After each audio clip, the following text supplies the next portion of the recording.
Níl mór an leitheantaí a hains thart nach míonna dráracha Martin agus Diarmuid Mulcairns I gimmert léras láva. Idir a bhirt acu, grú siad fisaí an críomh na héireann agus chearra críomh an domhain. Tá chur na hÉireann craobh na hÉireann tíobh go an seo le hin mínar single.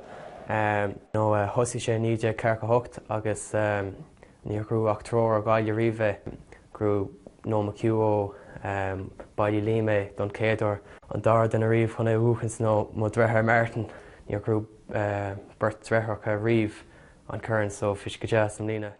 Go Minnesota Veracá bais tríal na berte an bblin se thugann agus iad tóirte an chun damdach. Sé just sartan an clifa móra amach rún inis. Tá Diarmuid I gimmert sa glyfa dúbal sé mínúr agus go deimhnta Martin sa glyfa single idir bheánach. Nuair nach bhuiin na fireó go fit sa fúta le cuasaí sport, bíonn siad ar an ollscoil agus a pléile rúnaí beag fermóireachta sa máile.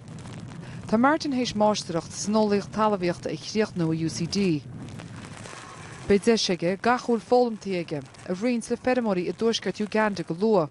An deach leachtas ar fad go mbeidh sé sin go mbeidh mar an beagnaín cóirle thuirt go na daoine Uganda. Ní léon letrachas acu, ní léon phone reception aonrad mar sin.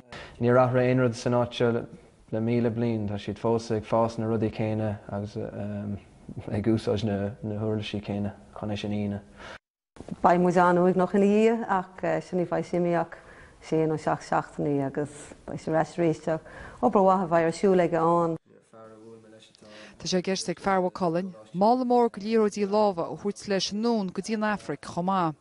Tá siad ag súil go mbeidh one ball handball acab, so ní léon tíomháilí nó backball, just one ball handball acab pócaí so le mbeidh an, so go mbeidh an iad réáil sa trúntaí agus ag na deire seachtaí nóair nach bhfuil siad ag fólam.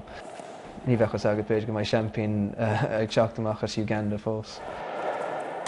Áine Lally, Nocht TG Cahir.